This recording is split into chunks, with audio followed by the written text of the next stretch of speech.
Welcome to the Quebec and New England Railroad Southern Division HO layout video number 83. This video series follows the efforts of the Q&NE mechanical department in converting a fully assembled and painted Intermountain GP10 into Q&NE GP10 number 70. Part 4, spray painting, masking, and spray painting again.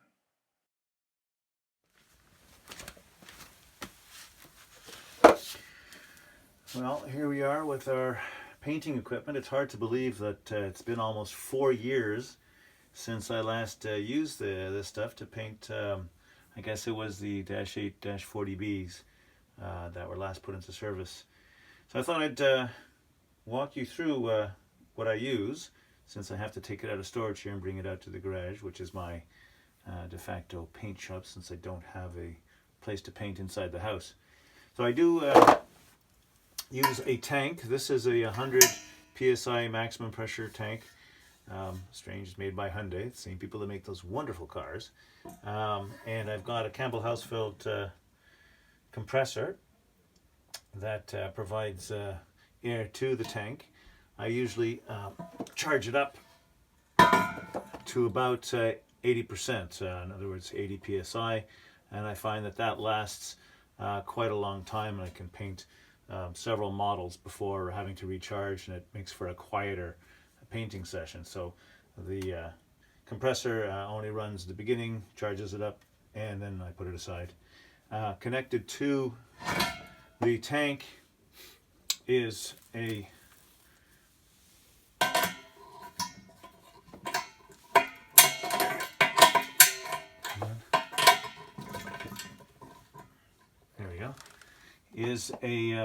moisture trap, as well as a regulator that governs how much pressure I send to the airbrush.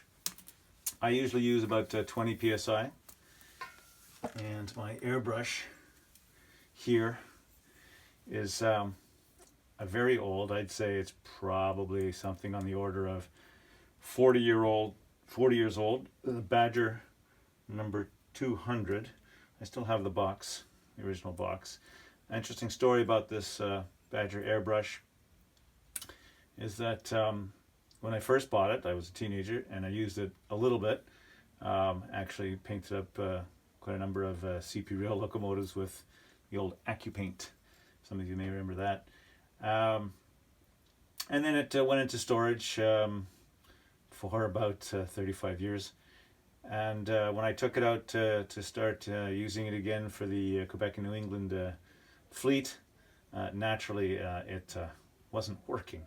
But I will give kudos to the folks at Badger, because they have a lifetime warranty. And I packed it up, shifted it off to them, and asked them if they could take a look at it. And they sent it back completely refreshed, as new, at no charge whatsoever. So kudos to Badger for keeping me happy with their product all these years. Also, very important piece of equipment to remember when you're spray painting is have a good quality respirator. This is a very high quality one. Not only keeps the particulates out, but it's so good it keeps the smell out. So you really can't go wrong with something like this. Very high quality. Goes over the head. It's got straps to keep it snug against your nose, and can't say enough about using the right equipment. As far as paints go, I am using the last, I think, bottle of Floqual Signal Red in existence. I do have one full bottle left and a wee bit in this bottle. It's a good thing I only have one locomotive left to paint in my fleet, because I don't think you can find this stuff anywhere. And as far as thinning is concerned, I have this jug of lacquer thinner that probably picked up at Canadian Tire, but you can get at Walmart, that kind of thing. It does the same thing as the Floqual thinners at for pennies, compared to the price of name brand model spray paint thinners. Works fine. Do have to be careful with it, of course. It is poisonous, but I only use it sparingly. It's still almost full, and I use a syringe to suck out a small amount at a time to mix in with the paint bottles. I have used a 4-to-1 ratio. I just make marks with a ruler. You can't see them anymore. I got to clean these up. But I basically made gradation marks along here with a Sharpie, and I had just 5 marks on it, so I'd have a 4-to-1 ratio of paint to thinner. There's some that say you can paint focal straight from the bottle. I like to give it a bit of thinner, so I use a 4-to-1 ratio.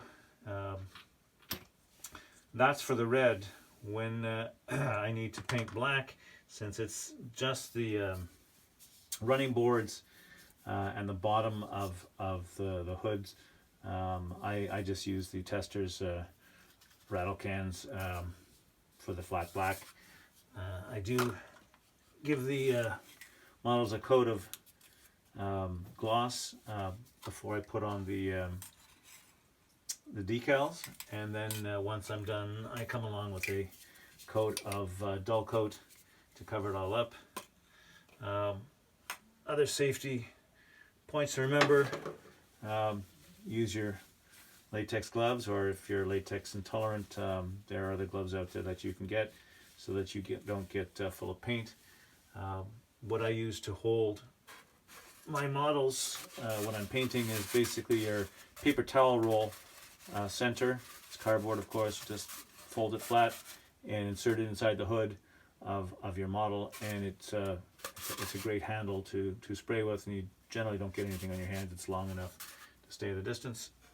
And then when you're drying it, I've got this. It's actually a rack for drying your winter gloves. You put it over the heat register, and you hang your gloves up, and it dries the gloves. But works really well for letting your models sit and dry as well. Always remember to keep your brush clean and take it apart after you paint. That means taking it apart completely, taking the fine point needle out and making sure that's well and clean, and flush it generously with your thinner. And that's another nice thing about having a large volume of thinner. You don't have to be afraid of wasting it. Just make sure this is well cleaned. And if you need to get into some of the smaller areas, cotton swabs are good to reach into those areas that are hard to clean. Anyway, I think that's about all I wanted to show you here. We're going to get this out to the garage, and hopefully in the next few days it'll warm up and I can start painting the GP10 hood and nose and running boards. One last thing before we hit the paint booth. You may recall this tiny piece here, the headlight assembly that we managed to remove from the end of the long hood. There's a similar piece that we couldn't get out of the cab, and I realized that since this piece is painted silver on the ICG, but is painted red on the Q&NE, I'm going to have to reinsert it and glue it in before painting. And what that means is I have to put some tiny pieces of masking tape. I don't know if you can see that. There you go. Tiny pieces of masking tape on the lenses, and I've done the same on the cab to keep the paint off the lenses themselves while the rest of the housing around it gets painted red. So I'm going to glue this in here, and we'll be ready for the paint shop. It took a few weeks, but the temperature finally rose high enough to do the spray painting. Well, step 1 is completed. The 3 pieces of the body have been painted signal red. I think I'm going to give them a coat of gloss coat just to protect them before I do any masking. You don't want the red to be peeled up with the masking tape after we're done. The next step in our painting process is to figure out where to put the masking tape for the lower section of the hood and nose that will be painted black. So conveniently, the yellow striping that appears on Q&NE locomotives follows the top of the battery box here. So what we do is scribe a very, very light scratch in the paint to mark where the bottom of the yellow line will be, and we'll do it on both sides, and also do it behind where the cab will be, right here, and that will denote the bottom of the yellow stripe that'll run along around the long hood. We don't have to do it for the cab because the yellow stripe sits at the very bottom of the cab all around. And when that's reassembled onto the frame, the yellow stripe will match the stripe that's at the top of the battery box. Alright, here we are. Our masking is done. It doesn't have to be perfect. The yellow stripe is about 3/32 of an inch wide, so there's a bit of play as to where it lands on top of the black and red divide. Need to be careful around the grab bars and handrails, make sure it still looks straight, so there's a bit of cutting with small pieces to fill in the voids, just to make sure there's no holes. A little overspray will sneak in, and then run your fingernail along the edge to make sure you get a good seal so you don't get paint creeping up. Again, if there's a little bit of creeping up, it's not that bad because, as I said, the yellow stripe is forgiving because of its thickness. So we are ready to go. I've also got the other bits and pieces that we're going to paint black, as well as our frame, of course. Put a bit of masking on the seats. Bit too challenging to mask the hoses, but I'll come back later with a dab of silver to mark up the metal parts. So we're ready to go. Cab, of course, is not coming with us. That stays red. And we'll see you when the black is done. As soon as the paint is relatively dry, you're going to want to remove the masking tape. Always remember to pull it off at a very sharp angle so as to limit any stresses on the colored paint below. There we go.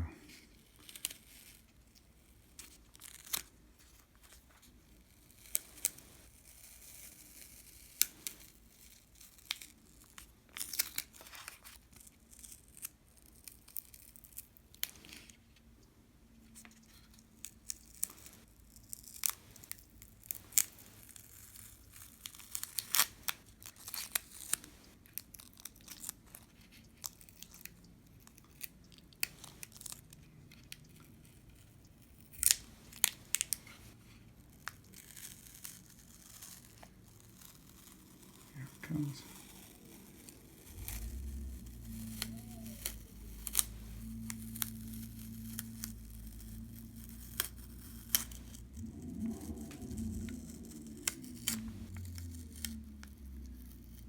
And the last bit, there it goes. Here we are. Now we'll just have to do the nose, and we'll be ready for decals.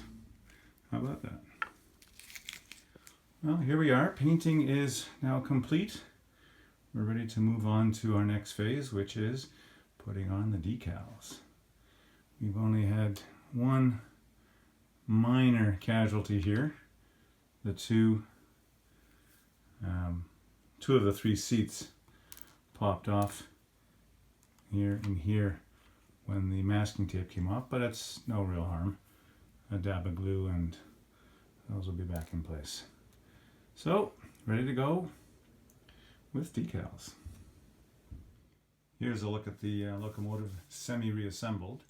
It's interesting to note that it's quite a tight fit. Underneath where the tongue and groove sections are, I'm going to have to clean out the grooves a bit because even this little amount of paint that went in means that the nose doesn't fit as snugly in the corner and the hood doesn't fit as snugly in the corner as it did before, and as a result you can see it's a tight fit getting the cab on. It doesn't quite want to sit right. So quite a tight design, but we'll get there. Just a little bit of cleaning out, as I said, and it'll be fine. The line came out pretty straight, pretty happy with that. And we'll move on to decaling next. That's it for part 4. Coming up in part 5, applying decals.